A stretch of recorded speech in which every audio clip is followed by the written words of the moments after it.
It's 3:47 a.m., and I'm sitting in a hotel room that smells like disinfectant and broken dreams, trying to piece together the ruins of what I thought was my life. 6 days ago, I was a happily married man. 6 days ago, I thought I knew my wife. 6 days ago, I was living in a reality that turned out to be a carefully constructed illusion. Now I'm here, and everything I believed about the past 3 years has been shattered into a million pieces that I'm not sure will ever fit back together. My name is David.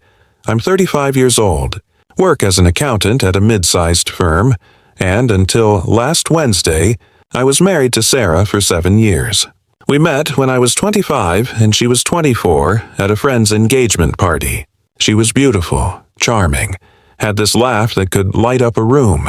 We dated for 2 years before I proposed, got married in a small ceremony with close friends and family, and settled into what I thought was a comfortable, loving marriage. Were there problems? Sure, what marriage doesn't have problems? Sarah traveled a lot for work. She was in pharmaceutical sales, always going to conferences, meeting with doctors, visiting different territories. Sometimes she'd be gone for 3 or 4 days at a time. I missed her when she was away, but I understood. It was her job. It paid well, and she seemed passionate about it. I trusted her completely. That trust was the foundation our marriage was built on. And it was all built on sand. I need to start from the beginning, from last Wednesday, because that's when my entire world imploded. I was at work, having a completely normal day. Boring meetings, spreadsheets, the usual routine. Around 2 p.m., I got a call from an unknown number. I normally don't answer those, but something made me pick up. "Is this David Morrison?" a woman's voice asked. "Yes, who's this?" "My name is Jennifer. This is going to sound crazy, but I need to talk to you about Sarah." My first thought was that something had happened to her. An accident, an emergency. My heart started racing. "What about Sarah? Is she okay?" There was a pause. "She's fine, physically, but look, can we meet? I can't do this over the phone." I was confused and a little annoyed. "I don't understand. Who are you? How do you know my wife?" "I'm her sister-in-law," Jennifer said, and my blood ran cold. Sarah didn't have a brother. She was an only child. Her parents had died in a car accident when she was 19, which was one of the reasons I'd felt so protective of her. She had no siblings, no extended family to speak of. Just some distant cousins she never saw. "I think you have the wrong person," I said. "My wife doesn't have any siblings." "I know what she told you," Jennifer said quietly. "That's why I need to meet with you. Please. There's a coffee shop on Maple Street, the Daily Grind. Can you meet me there in an hour?" Every instinct told me to hang up, to dismiss this as some kind of scam or crazy person. But something in her voice, desperation, sadness, something, made me agree. I told my boss I had a family emergency and left work early. The drive to the coffee shop felt surreal. I kept trying to rationalize it. Maybe this woman was confused. Maybe she had the wrong Sarah. Maybe this was some elaborate prank, though I couldn't imagine why anyone would do that. Jennifer was already there when I arrived. She was sitting in a corner booth, a woman probably in her early 30s with dark hair and tired eyes. She had a manila folder on the table in front of her. When she saw me, she gave me this look that was part pity, part apprehension. I sat down across from her. "Okay, I'm here. What's this about?" She pushed the folder toward me. "I'm so sorry to be the one to tell you this, but you deserve to know the truth." I opened the folder. Inside were photos, lots of photos, and my brain couldn't process what I was seeing. Sarah. My Sarah. In a wedding dress I'd never seen, standing next to a man I'd never met. Sarah holding a baby. Sarah at a birthday party with the same man and what looked like a little girl, maybe 3 or 4 years old. Sarah at a beach house with this other family. Sarah, Sarah, Sarah. Everywhere, living a completely different life. I looked up at Jennifer. I couldn't speak. My throat had closed up. "That's my husband, Marcus," she said, pointing to the man in the photos. "And those are their children. Emma is 5 and Tyler is 2. Sarah is Marcus's wife. They've been married for 8 years. The coffee shop spun around me. I gripped the edge of the table to steady myself. That's impossible. Sarah and I have been married for 7 years. We live together. We share a bed. I know, Jennifer interrupted gently, and I'm sure everything I'm telling you seems impossible. But it's true. Sarah, or whatever name she gave you, has been living 2 separate lives. One with you and one with my husband and their kids. I shook my head violently. No, you're wrong. You have to be wrong. Sarah travels for work, yes, but she's always home. When she's traveling for work, she's with them, Jennifer said. And when she tells Marcus she's traveling for work, she's with you. She's been going back and forth for 3 years. 3 years. Not 7. 3 years of our marriage had been a lie. How? I managed to choke out. How is that even possible? Jennifer pulled out more documents from the folder. Cell phone records with 2 different numbers. Credit card statements for accounts I'd never seen. A lease agreement for an apartment I'd never heard of, right between my city and wherever Marcus lived. Flight itineraries, hotel receipts, a whole paper trail of deception. She told Marcus she got a promotion 3 years ago that required extensive travel, Jennifer explained. She told him she'd be gone several days a week, sometimes a full week at a time. And from what you're saying, I'm guessing she told you something similar? I nodded numbly. 3 years ago, Sarah had come home excited about a new opportunity at work. Bigger territory, more money, but it meant more travel. I'd been happy for her, proud of her. I'd supported her career even though it meant less time together. It had all been a lie. How did you find out? I asked. Jennifer's face crumpled a little. Their daughter, Emma, she's 5, going on 6. She's been asking questions lately about why Mommy is gone so much. Why Mommy doesn't come to school events. Why Mommy misses bedtimes. And Marcus has been stressed about it too, about Sarah being gone so much. So last week he decided to surprise her. He knew she was supposed to be at a conference in Chicago. He looked up the conference venue, booked a hotel nearby, planned to show up and take her to a nice dinner. I already knew where this was going. She wasn't there, Jennifer continued. He called the conference organizers. No, Sarah Morrison registered. He called her office. They said she wasn't at a conference, she was on vacation days. That's when he started digging. Found the second phone, the apartment lease, bank accounts, everything. And me, I said quietly. And you, she confirmed. He found evidence of your marriage. Photos on social media, though she'd blocked him years ago so he'd never see them. He found the marriage certificate, everything. He confronted her 2 days ago. She denied it at first, then when he showed her all the evidence, she broke down. Admitted everything. I felt like I was going to vomit. Where is she now? With Marcus, trying to explain herself. He's devastated. Those kids, Emma keeps asking where Mommy is and why Daddy is so sad. It's a nightmare. So why are you here? I asked. Why are you telling me this? Because you deserve to know, Jennifer said simply. Because you're a victim in this too. And because... She hesitated. Because I thought you might be complicit. I thought maybe you knew about them.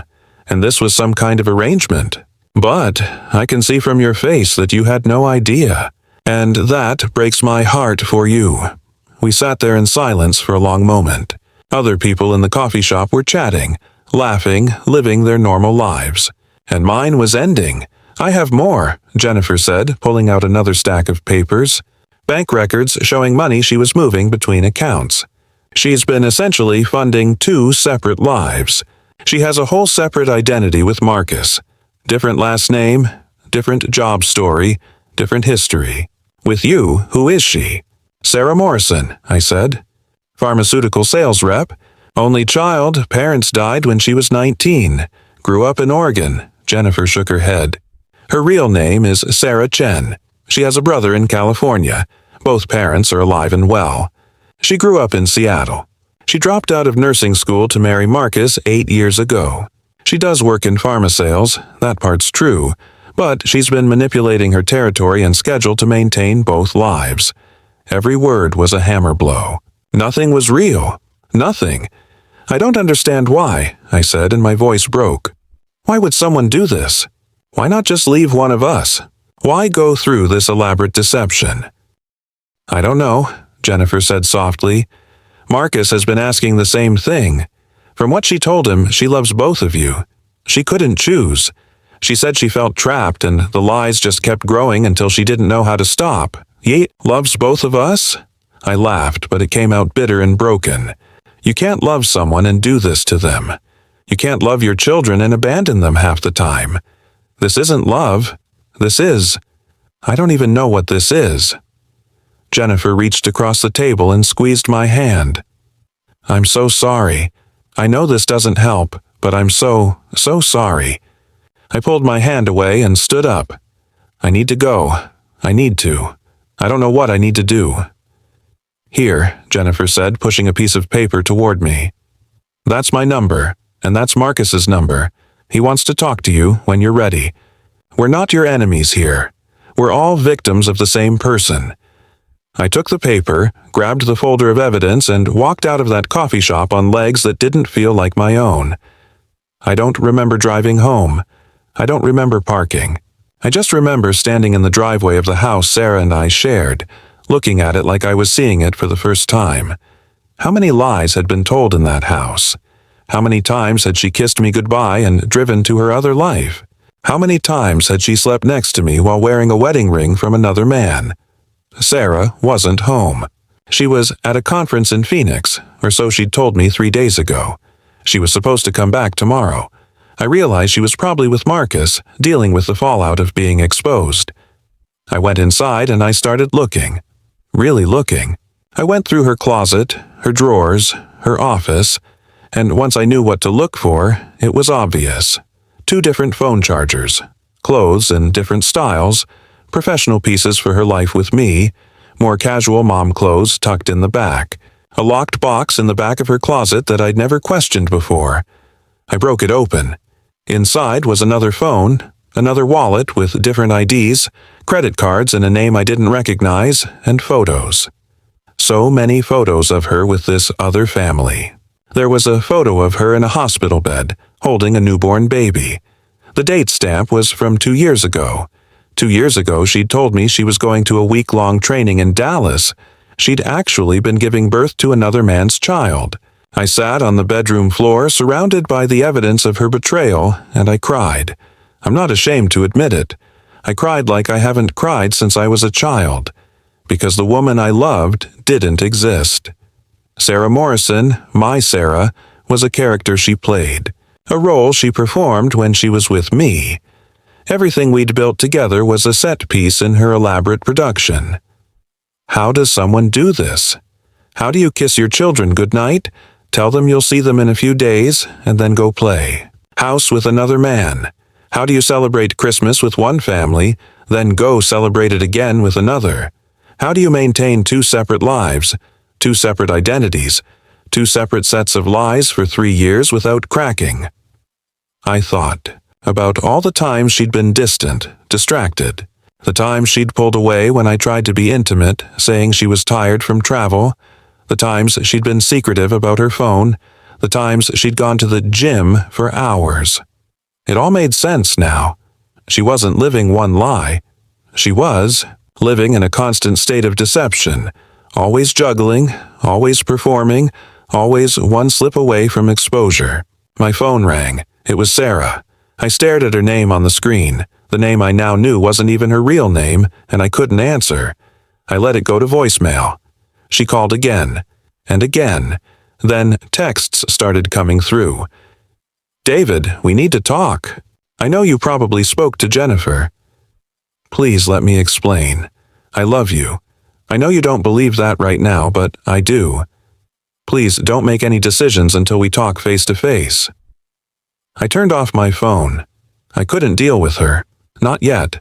I needed time to process, to think, to figure out what the hell I was supposed to do now.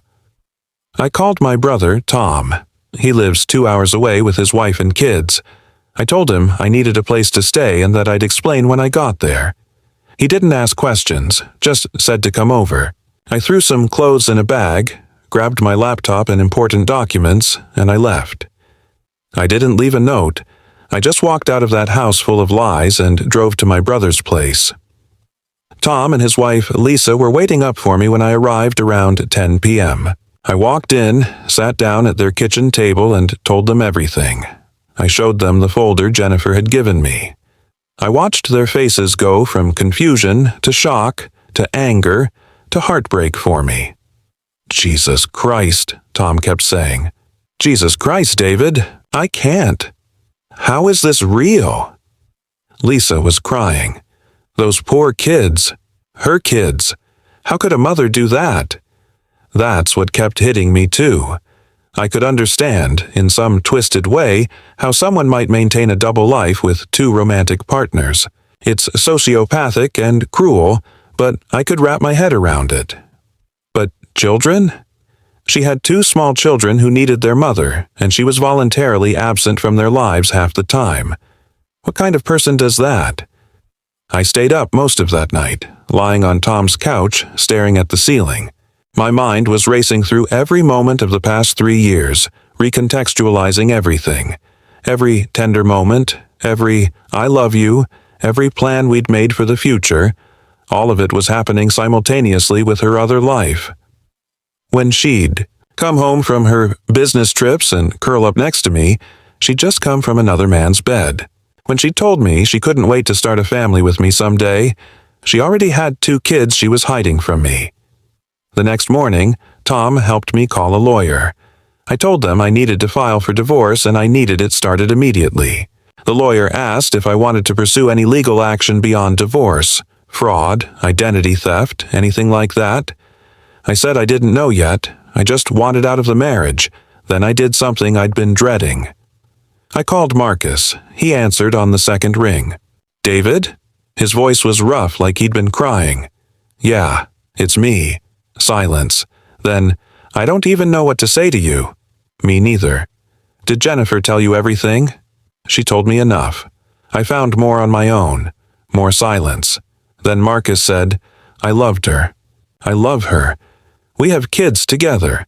And none of it was real. Half of her was never really there."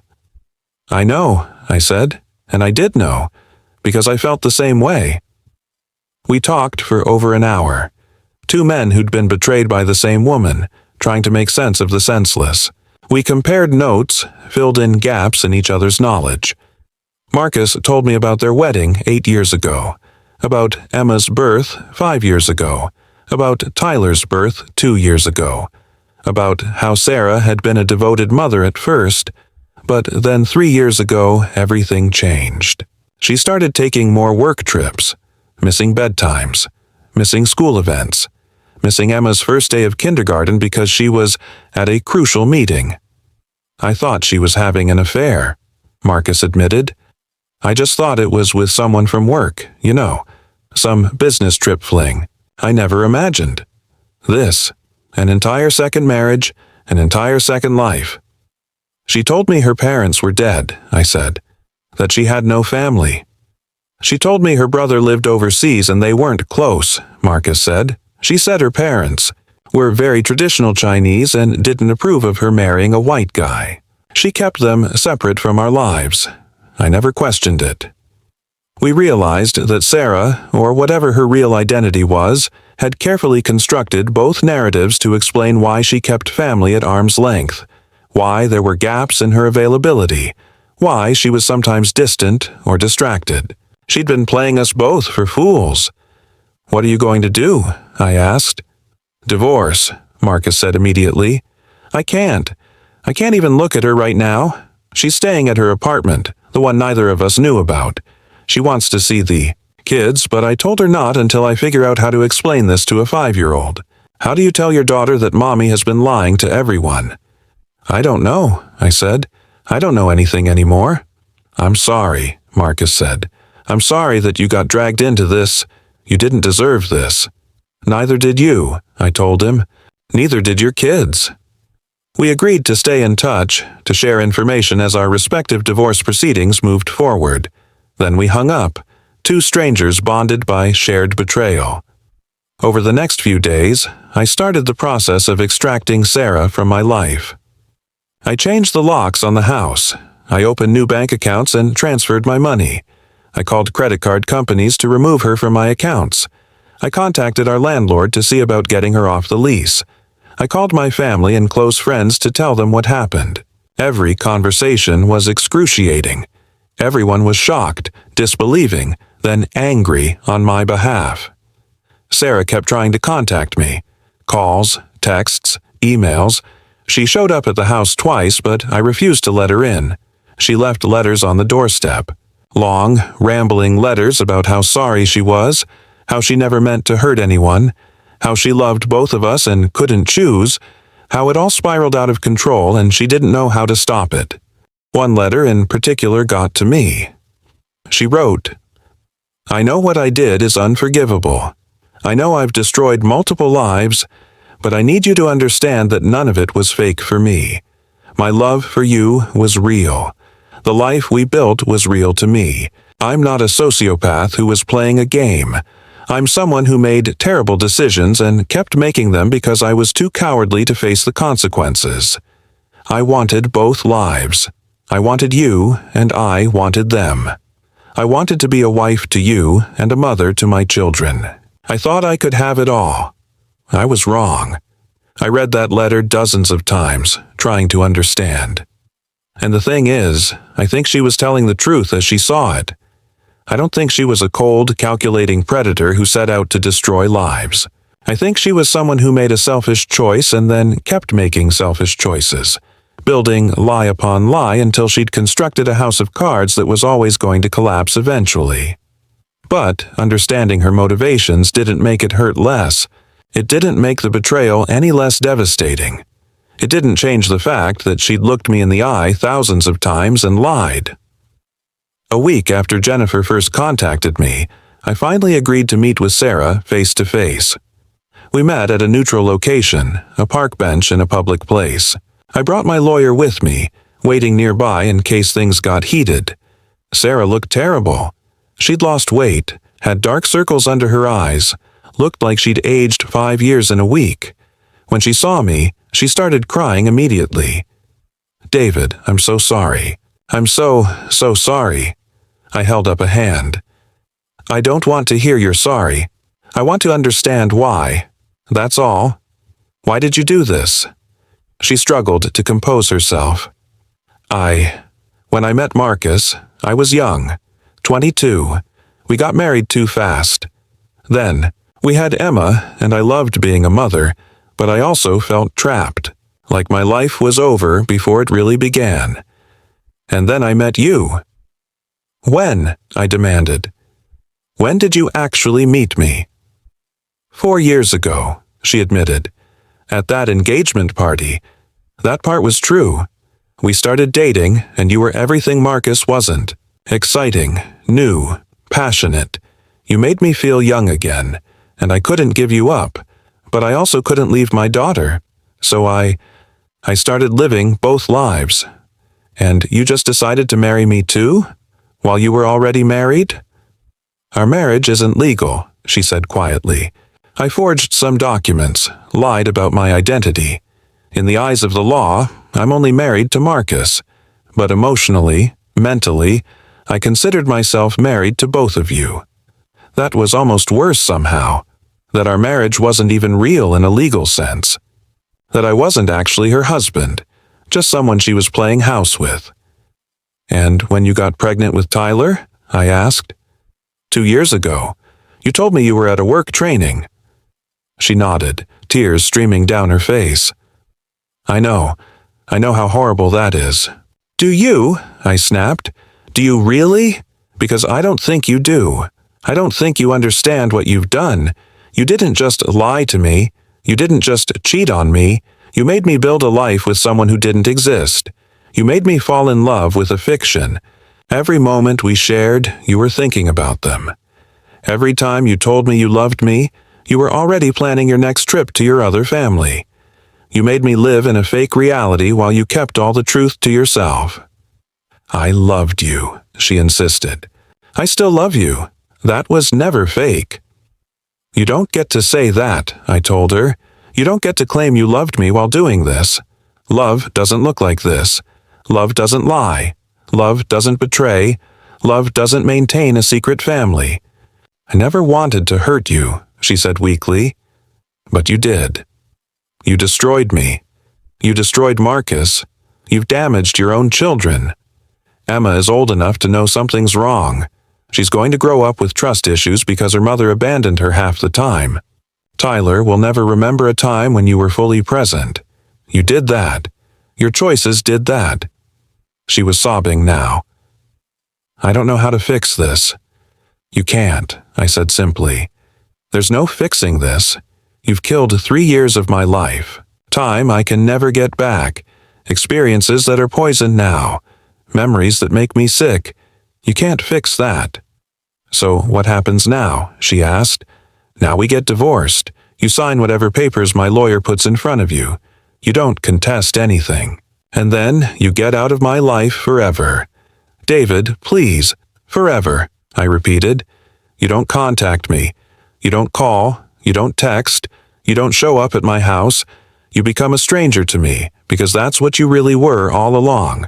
A stranger who pretended to be my wife. I stood up and walked away. I didn't look back. That was the last time I saw Sarah in person. The divorce process is ongoing. It's complicated by the fact that our marriage wasn't legally valid, but my lawyer is handling it. I'm also looking into whether I can recover any of the money I spent on what I thought was our shared life. Mortgage payments, bills, the honeymoon I paid for, all of it. Marcus is divorcing her too. Real divorce, legal divorce. He's fighting for full custody of the kids, and honestly, he'll probably get it. What judge is going to give custody to a mother who voluntarily absented herself from her children's lives for years? I'm in therapy now. Trauma therapy, specifically. My therapist says what I experienced is a form of psychological abuse called ambient abuse, manipulation and deception so pervasive that it affects your entire reality. I have trust issues now. I find myself questioning everything, looking for lies everywhere, unable to take anything at face value. I can't date. The thought of opening myself up to someone else, of trusting someone else, makes me physically ill. My therapist says this will improve with time, but right now it feels permanent. I've had to explain this situation to so many people. Family, friends, co-workers who ask why I'm suddenly going through a divorce. Most people are supportive, but some people say things like, "You must have known something was wrong," or "There must have been signs." And yeah, in hindsight, there were signs. But when you trust someone completely, you rationalize those signs away. You explain them in ways that fit your reality. That's what trust is, believing in someone despite the unknown. I've learned that Sarah's parents are horrified by what she did. They've reached out to apologize, though obviously it's not their fault. They say they had no idea she'd remarried or that she was living 2 lives. They thought her frequent travel was just work. They thought everything was normal with her and Marcus. Her brother called me too, said he feels responsible somehow, like he should have noticed something was wrong. I told him the same thing I've told everyone. Sarah is a master manipulator. She fooled everyone. We were all victims of her choices. The question everyone asks is, how? How did she maintain this for 3 years without anyone catching on? The answer is planning. Meticulous, careful planning. She had 2 phones with 2 different numbers. She had separate email accounts. Separate. Social media accounts with different privacy settings. She had that apartment right between my city and Marcus's city, a place where she could decompress and switch between identities. She carefully managed her work schedule to create windows for each life. She told elaborate lies that were consistent within each reality, and she was good at compartmentalizing. When she was with me, she was fully with me, or at least she appeared to be. She didn't slip up, didn't call me by the wrong name, didn't confuse details. She kept the 2 lives completely separate in her mind. The more I learn about the psychology of this, the more terrifying it becomes. There are people out there who can do this, who can maintain multiple identities, multiple families, multiple entire lives. They're rare, but they exist. And once you know that's possible, it becomes harder to trust anyone. I'm selling the house. I can't live there anymore. Every room is haunted by the ghost of my fake marriage. I'm looking for a fresh start, maybe in a new city. Tom thinks I should move closer to him, and I'm considering it. The hardest part is the grief, because I am grieving. I'm grieving the loss of my marriage, even though the marriage was a lie. I'm grieving the loss of the Sarah I thought I knew, even though that person never existed. I'm grieving the future we'd planned together, even though those plans were never real. Grief doesn't care about logic. My heart is broken even though my brain knows the relationship was fraudulent. I've started keeping a journal, writing down my thoughts and feelings. My therapist suggested it as a way to process everything. Some days I'm angry, burning, rage-filled angry. Some days I'm just sad. Some days I feel nothing at all, just numb. Marcus and I talk occasionally. We've formed this weird bond, this brotherhood of the betrayed. We compare notes on our healing processes. He's struggling too, but he's also trying to be strong for his kids. Emma is in therapy now, trying to process why Mommy isn't around anymore. It breaks my heart.